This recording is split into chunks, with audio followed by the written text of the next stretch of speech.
नमस्कार मित्रों, विवाह या शादी परिवार की वंशावली को बढ़ाने और सामाजिक व्यवस्था को बनाए रखने का एक सिस्टम है। यह भावनात्मक साथ, सामाजिक समर्थन, संतानोत्पत्ति और परिवार निर्माण का सांसारिक मार्ग है। मित्रों, शादी सिर्फ दो लोगों में नहीं, दो परिवारों में होती है। मित्रों, हमारे सनातन में यह सोशल कॉन्ट्रैक्ट नहीं है, बल्कि यह 15वां संस्कार है। 7 जन्मों की बात करता है हमारा सनातन। मित्रों, हमारे सनातन व्यवस्था में विवाह को 8 वर्गों में बांटा गया है। कौन कौन से वर्ग में बताता हूं। ब्रह्म विवाह, देव विवाह, आर्ष विवाह, प्रजापति विवाह, गंधर्व विवाह, असुर विवाह, राक्षस विवाह और पैशाच विवाह। पहला ब्रह्म विवाह।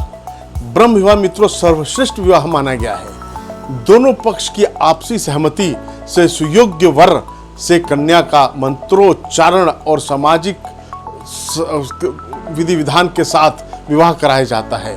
यह ब्रह्म विवाह कहलाता है, जो आज हम इसको अरेंज्ड मैरिज के नाम से जानते हैं। दूसरा आता है देव विवाह। मित्रों, ये ब्रह्म विवाह का ही बदला हुआ रूप है। इस व्यवस्था में वर और वधू की उम्र में अधिक अंतर भी हो सकता है।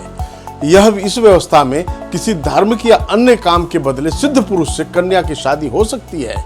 मित्रों, तीसरे नंबर पर आता है आर्ष विवाह। ऋषि गौतम ने धर्म सूत्र में लिखा है कि इस विवाह में वर कन्या के पिता को एक गाय और एक बैल प्रदान करता है। यदि वर या दुल्हा से कुछ लेकर कन्या देना ही आर्ष विवाह है। मोटा मोटी कन्या खरीद कर शादी करना ही आर्ष विवाह है आज के लहजे में। मित्रों, चौथा आता है प्रजापत्य विवाह। मनु के मुताबिक इस विवाह से जन्मा संतान अपनी पीढ़ियों को पवित्र करती है और अपने 6 पूर्वजों को मुक्ति दिला सकती है। ब्रह्म विवाह से मिलता जुलता है। फर्क सिर्फ इतना होता है कि इस विवाह में कन्यादान नहीं होता है और पिता ही अपनी बेटी के लिए वर की तलाश करता है। मित्रों, इस विवाह में कन्या को वस्त्र और आभूषण देने की कोई आवश्यकता नहीं होती है। इस विवाह में दूल्हे का बौद्धिक ज्ञान और नैतिक चरित्र अहम होता है। और मित्रों, कन्या को अपने से श्रेष्ठ कुल में देना ही इस विवाह की मुख्य कड़ी है। 5वें नंबर पे आता है गंधर्व विवाह। इसमें मित्रों वर और कन्या स्वेच्छा से समाज के रीति रिवाजों के विरुद्ध विवाह कर लेते हैं, परिवार की सहमति नहीं लेते हैं या उनके सहमति के लिए मजबूर कर देते हैं। मित्रों, आज का ये लव मैरिज ही है। असुर विवाह। दोस्तों, इसमें दुल्हा अपने स्वेच्छा से अपनी क्षमता के अनुसार दुल्हन और उसके रिश्तेदारों को अपनी मर्जी से धन देने के बाद उसको प्राप्त कर लेता है। यह वर्जित माना गया है शास्त्रों में। मित्रों, 7वें नंबर पर आता है राक्षस विवाह। मित्रों, यह निम्न कोटि का विवाह है।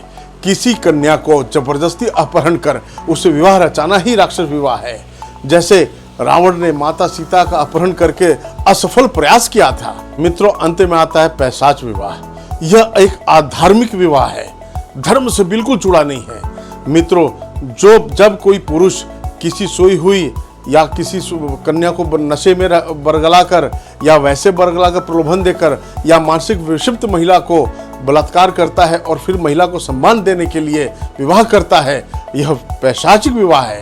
इसकी मान्यता कतई नहीं है। मित्रों, इसका निचोड़ यह बताऊंगा कि सर्वोत्तम विवाह जो है ब्रह्म है, देव है और प्राजापत्य है। और मध्यम विवाह जो है आर्ष, असुर और गंधर्व है। और निकृष्ट विवाह राक्षस विवाह है।